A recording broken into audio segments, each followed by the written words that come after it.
is less belief in the American dream and less optimism about the role of immigrants than there was when Jana Lynne Sanchez's grandfather arrived in the United States. Many U.S. citizens believe there is a problem with illegal immigration from Mexico and Central America, although the influx of undocumented immigrants from the south of the border has dropped since 2005, as economic conditions in Mexico have improved. Undocumented immigrants have always filled a labor void by providing services that most Americans are unwilling to do at a lower wage. Farm workers who pick fruits and vegetables, hospitality workers such as cleaning maids and custodians, plus workers who brave the temps and conditions building our nation's highways and roads. Today, an estimated 11.3 million immigrants are living in the United States without documentation.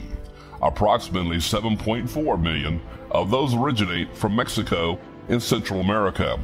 However, it's important to note that a full 43% of those in the U.S. illegally came here legally and simply overstayed their visa. Many who came across the border paid $3,000 to $4,000 to smugglers who are part of the criminal cartels, often risking their lives to cross in dangerous conditions, plus live in constant fear of being deported if they do make it into the United States to seek a better way of life. The policy we as a nation have pursued is to make it physically difficult for immigrants to get here. This includes increased border enforcement and physical structures such as a wall. The problem with these are that the end result will not eliminate illegal immigration, but it will destroy our environment, cost us billions of wasted dollars, and economic damage due to retaliatory measures, plus lead to even more deaths of economic migrants who will continue to attempt to cross the border, and this will impact Congressional District 6. Citizens complain about the number of undocumented workers here because they say it's not fair that people who broke the law in coming here are benefiting from their crime. It's a matter of right and wrong.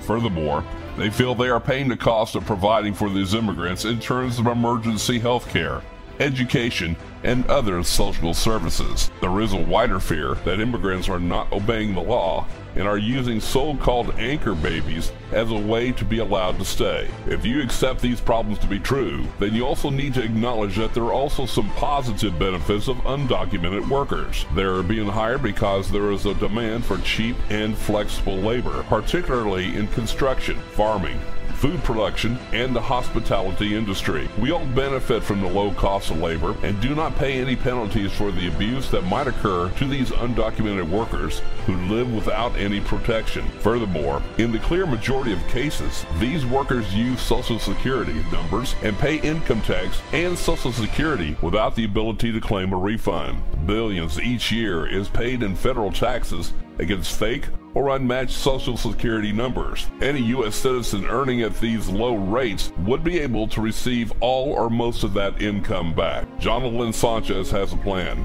Her plan is based on the understanding that the vast majority of undocumented workers here are simply economic refugees. They plan to stay here several years and return home to their families and communities. Of course, there are exceptions. There are people who want to stay in America, become American citizens, and continue to the building of our great nation. Often, those people already have family here. The plan is intended to accommodate both sets of migrants. Ms. Sanchez wants to start first with the biggest threat to our security. We simply have no idea who the majority of people illegally here are. They have no driver's license, and we have no way of finding them. They are not vetted in any way. There might well be terrorists and criminals among them. They might be hard workers who keep their noses clean, or they might be hardened criminals preying on others. How do we know? During the Reagan administration, 2.7 million undocumented immigrants were given amnesty and became citizens following a 30-minute interview. That wasn't enough. Jana Lynne Sanchez's proposal is based on the Hoover Plan developed by Arizona scholar and activist Robin Hoover. He stated we should exchange this much-needed information for the right to legally remain in the U.S. for a limited period of time, up to 3 years for instance. Come forward and give us your details. You will be fully vetted, and we will know who you are and how to find you. The very act of having your status legalized is worth the trade-off. It means you can pay tax at the same rate as other Americans. You would be required to get a driver's license and to have auto insurance like other drivers. And when your visa is up, we know where to find you. We can and should require all these guest workers to deposit $500 to $1,000 into a government account and to further add 10% of their gross salary taken right off the top for the duration of their legal stay. They could be given time to deposit the base amount. If they overstay their visa, they would be charged with a felony, and that money paid would be forfeited to law enforcement to pay for their capture and deportation. If they leave as required, that money would be wired to them in their country of origin. This, of course, puts them within the legal category and decreases the chances they were victimized by unscrupulous employers and others who prey on them. It would also require them to follow all the laws that citizens are required to follow. We would know how to find them. After 1 year living and working in the United States, these visa holders should have the right to apply for citizenship. They would follow the normal procedure, and it would likely take years during which they would abide by all the laws pertaining to their visa status. It is possible some of the money they amass and continue to amass during the process could be used to fund this process. The remainder would be given to them once their citizenship is confirmed. This path would only be available to those already in the United States. Anyone wanting to pursue family reunification from abroad would need to apply from abroad through the normal channels. It is almost impossible to immigrate legally to the United States or Mexico or Central America. For instance, 1.38 million Mexican citizens are waiting in line for a work or immigration visa through a family member, but only 26,000 visas are available yearly for Mexico. Mexico has by far the largest waiting list according to the United States State Department figures. It is that scarcity, the realization that there really is no line to get into, that sends people into the arms of the cartel. So what if we made it easier to come as a guest worker for a limited amount of time with a huge financial incentive? If immigrants are willing to risk their lives and pay up to $4,000 to smugglers to live with the constant fear of deportation, we could give them a legal option that was far superior, and they would take it. We could modify the quotas to give each country a decent quota so that those who are qualified and vetted by their governments could come here. We would require them to deposit an amount, at least $3,000, and a U.S. government savings account. Additionally, they would pay 10% of their gross off the top straight into the account. If they overstayed their visa, they would be charged with felony, and that entire pot would be given to law enforcement to apprehend and deport them. This plan would remedy the most challenging problems of the current situation for both sides. For those on the left side of the spectrum, it would eliminate the senseless deaths as well as exploitation that these workers face. For all of us as Americans, it would dramatically reduce the billions we waste on enforcement each year.